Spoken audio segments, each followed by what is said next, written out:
Hello friends, एक बार फिर से आप लोगों का स्वागत है मेरे YouTube channel E and info पर। जैसा कि हम लोगों ने अपने लास्ट क्लास में पढ़े थे ट्रेड थ्योरी में हम लोगों ने फर्स्ट चैप्टर पढ़ा था ट्रेड एंड इट्स ओरिएंटेशन।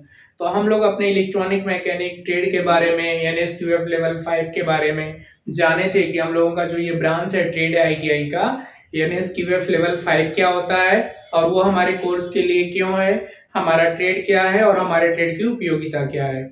जब हम लोग सेकेंड यूनिट पढ़े hand tools and there uses, तो हमने उसमें अपने बेसिक टूल्स के बारे में पढ़े। इलेक्ट्रॉनिक्स प्रयोगशाला में कौन कौन से टूल्स मोस्टली यूज होते हैं और उनका यूजेस क्या है, उनका रख रखाव क्या है। आज मैं थर्ड यूनिट लेकर के आया हूँ, basic of AC and electrical cables. तो एनएसक्यूएफ लेवल 5 का जब आप सिलेबस उठाएंगे इलेक्ट्रॉनिक मैकेनिक आईटीआई का, तो उसमें देखेंगे थर्ड यूनिट यही है, basic of AC and electrical cables. तो हम सबसे पहले बेसिक ऑफ एसी पढ़ेंगे, बेसिक ऑफ एसी के बारे में पढ़ेंगे, देन इलेक्ट्रिकल केबल्स के बारे में नेक्स्ट क्लास में पढ़ेंगे। तो हम आते हैं पढ़ते हैं अपने बेसिक ऑफ एसी के बारे में। तो सबसे पहले दोस्तों हमें ये जानना है कि इलेक्ट्रिक करंट क्या है। जब बेसिक ऑफ एसी में जाएंगे तो सबसे पहले हमें ये जानना इलेक्ट्रिक करंट क्या है, विद्युत धारा। तो सबसे पहले अगर मैं विद्युत धारा आपको एक्सप्लेन करूं तो देखिए दो टर्म्स होता है यहाँ पे। एक तो या तो हम इंग्लिश डिफिनेशन किसी को एक्सप्लेन करते हैं, बताते हैं, या तो हिंदी में उस चीज की परिभाषा बताते हैं। तो ज्यादातर जो इलेक्ट्रॉनिक मैकेनिक या आईटीआई का या पॉलिटेक्निक के जो ट्रेड होते हैं, ब्रांचेस होती हैं, टेक्निकल ब्रांचेस या इंजीनियरिंग ब्रांचेस, तो that is the easy to know in English. अगर अंग्रेजी में उन शब्दों का हम एक्सप्लेन करते हैं या उन शब्दों को जानने की कोशिश करते हैं, जितने भी टेक्निकल बुक्स है सब इंग्लिश में ज्यादा बेहतर एक्सप्लेन करती हैं, बट मैं आपको हिंदी और इंग्लिश दोनों बताता हूँ। तो सबसे पहले हम लोग जानेंगे कि इलेक्ट्रिक करंट क्या होता है, विद्युत धारा क्या होती है। तो विद्युत धारा के बारे में मैं आपको बताऊंगा कि the flow of electrons is called current और इलेक्ट्रिक करंट। तो अगर हिंदी में कहेंगे, अगर आपसे कोई पूछा कि विद्युत धारा क्या होती है, इलेक्ट्रिक करंट क्या होता है, तो इसके बारे में आपको कहना है कि इलेक्ट्रॉनों के प्रवाह को धारा कहते हैं, इलेक्ट्रॉनों के प्रवाह को धारा कहते हैं। तो अब दो चीजें यहाँ पे होती हैं कि इस धारा को आप आई से प्रदर्शित करते हैं। कैपिटल आई भी यूज होता है रिप्रेजेंटेशन के लिए और स्मॉल आई भी यूज होता है। तो विद्युत धारा को, इलेक्ट्रिक करंट को आई से रिप्रेजेंट किया जाता है। अगर इसमें आगे बात करें कि इसकी यूनिट क्या होती है, इसकी यूनिट यानी इसका मात्रक, तो मात्रक क्या होगा दोस्तों, मात्रक होगा इसका एम्पियर, एम्पियर जिसको आप ए से प्रदर्शित करते हैं। तो विद्युत धारा का परिभाषा हो गई, विद्युत धारा का मात्रक हो गया, विद्युत धारा को, इलेक्ट्रिक करंट को आप रिप्रेजेंट कैसे करेंगे वो हो गया। तो ये हो गया कि इलेक्ट्रिक करंट। अब मैं इलेक्ट्रिक करंट को पूरे वर्ल्ड में दो तरह की इलेक्ट्रिक करंट होती है, जैसा कि आप अपने क्लास 8th 12th 10th के फिजिक्स में भी, भौतिक विज्ञान में भी आपने पढ़ा है और आईटीआई में अपने क्लासेस में भी पढ़े होंगे आपने कि इलेक्ट्रिक करंट को टू पार्ट्स में डिवाइड किया गया है। एक होता है आपका एसी यानी अल्टरनेटिंग करंट, और दूसरा होता है डीसी यानी डायरेक्ट करंट। तो एक प्रत्यावर्ती धारा होता है, एक अप्रत्यावर्ती धारा होता है। हिंदी में अगर कहें तो हिंदी में टेक्निकल टर्म्स को एक्सप्लेन करना या जानना काफी टफ होता है, क्योंकि मार्केट में जो जाना जाता है वो टेक्निकल वर्ड्स ही जाने जाते हैं। जैसे एसी सब लोग जानते हैं, लेकिन प्रत्यावर्ती धारा कोई बहुत कम लोग इसको प्रोनाउंसिएट करते हैं और इस पर बात करते हैं। तो दोस्तों हम लोग अभी जो ये करंट है, इस करंट को पूरे वर्ल्ड में टू पार्ट्स में डिवाइड किया गया। एक पार्ट को कहा गया एसी और दूसरे पार्ट को कहा गया डीसी। तो हम लोग सबसे पहले एसी के बारे में बात करेंगे कि अल्टरनेटिंग करंट क्या होता है। तो दोस्तों अल्टरनेटिंग करंट को अगर मैं एक्सप्लेन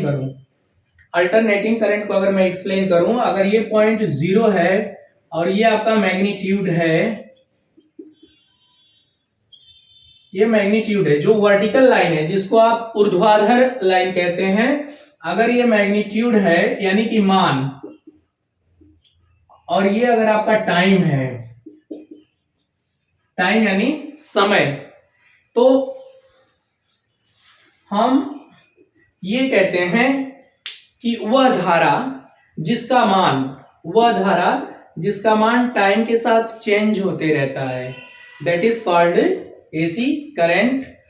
तो वह धारा जिसका मान, यहां पर आप देखिए, यहां पर आप देख पाएंगे, बहुत इजी होगा आपका समझना। देखिए यहां पे जब ये टाइम यहां पे ये वैल्यू आई, यहां फिर यहां फिर यहां फिर यहां, और ये आपका टाइम है, ये आपका टाइम है। टाइम स्लॉट के साथ साथ इसका मान चेंज होते जा रहा है। देखिए ये मैग्नीट्यूड है, मैग्नीट्यूड वैल्यू है, यहाँ पर दोनों वैल्यू जीरो है, मैग्नीट्यूड भी जीरो है, टाइम भी जीरो है। लेकिन मैग्नीट्यूड जैसे जैसे बढ़ रहा है वैसे ही आपका टाइम का भी मान चेंज हो रहा है, टाइम का भी मान चेंज हो रहा है। तो एक टाइम में आकर यहाँ पर आपका मान जीरो हो जाता है।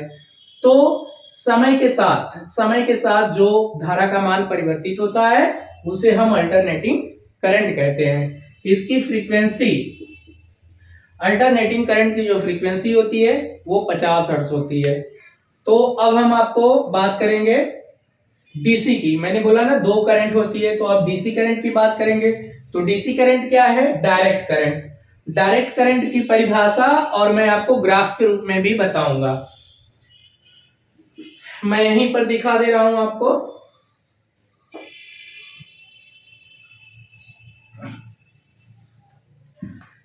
डीसी क्या, अगर मैं सिंबल बनाऊं तो ये आपका टाइम हो गया, ये आपका जीरो, ये आपका मैग्नीट्यूड। तो यहां पर आप देख पाएंगे कि ये डीसी लाइन है। डीसी लाइन में क्या है? कांस्टेंट है, there is no change at all. DC के टाइम के साथ मान में कोई परिवर्तन नहीं होता है, वो कांस्टेंट होता है। There is no change in magnitude and time. Time के साथ मैग्नीट्यूड में कोई चेंजेस नहीं होता है, इसलिए डीसी का सिंबल भी आप यही देते हैं, जिसकी फ्रीक्वेंसी 0 हर्ट्ज होती है। डीसी की फ्रीक्वेंसी 0 हर्ट्ज होती है, एसी की फ्रीक्वेंसी 50 हर्ट्ज होती है।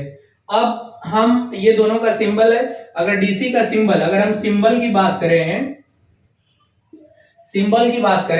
अगर एसी सिंबल की बात करें तो आप ऐसे ड्रॉ करते हैं, और डीसी सिंबल की बात करें तो आप सिंपली एक आप लाइन ड्रॉ कर देते हैं। और दोनों में ये कंडीशन होती है कि दोनों की फ्रीक्वेंसी, एक की फ्रीक्वेंसी डीसी की 0 हर्ट्ज और एसी की 50 हर्ट्ज होती है। अब एसी आपका सप्लाई कहां पे पाया जाता है, डीसी सप्लाई कहां पर पाया जाता है, और इन दोनों का प्रयोग क्या है? तो जितने भी सेल हैं, जैसे आपका घड़ी का सेल है, रेडियो का सेल है, या आपका बैटरी है, हर जगह पे उसमें डीसी सप्लाई पाई जाती है। और डीसी सप्लाई से जो ये इलेक्ट्रॉनिक्स ट्रेड है वो फुल्ली डीसी ऑपरेटेड ट्रेड है। इलेक्ट्रॉनिक्स मैकेनिक ट्रेड के अंतर्गत जितने भी इक्विपमेंट आते हैं, वो इक्विपमेंट चलाने के लिए जिस सप्लाई की जरूरत पड़ती है वो डीसी सप्लाई ही होती है। डीसी सप्लाई से ही most of the electronic equipment operate होते हैं। अब हम बात करेंगे एसी का यूजेस। तो एसी का यूजेस पूरे वर्ल्ड में जितना, it is very easy to use AC in world wide. पूरे देश में, पूरे वर्ल्ड में जितने भी आपके घरों में इलेक्ट्रिक फैन है, टीवी है, गीजर है, और वॉशिंग मशीन है, फ्रिज है, a lot of things which are used by AC. पूरे हिंदुस्तान के अंदर आप देखते हैं जो सप्लाई आती है वो सप्लाई होती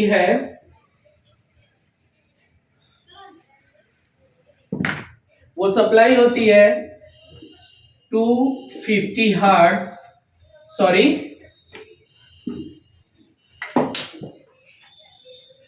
पूरी सप्लाई होती है 230 वोल्ट 50 हर्ट्ज।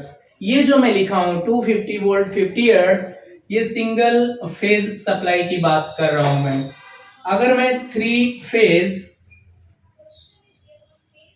सप्लाई की बात करूं तो यह 440 वोल्ट होता है, 50 हर्ट्ज ही होता है। तो दोस्तों बात यह है कि सिंगल फेज हम लोगों के घरों में या जितनी भी सप्लाईज हैं सब सिंगल फेज एसी सप्लाई होती है, जिसका वोल्टेज का मान 230 वोल्ट, फ्रीक्वेंसी 50 हर्ट्ज होती है।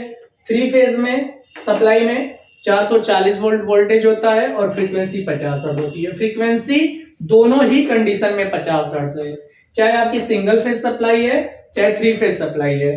फेज का सिंबल आप ऐसे बनाएंगे, सिंगल फेज के लिए 1 ऐसे लिखेंगे और 3 फेज के लिए आप ऐसे लिखेंगे। तो ये चीजें रही एसी के बारे में।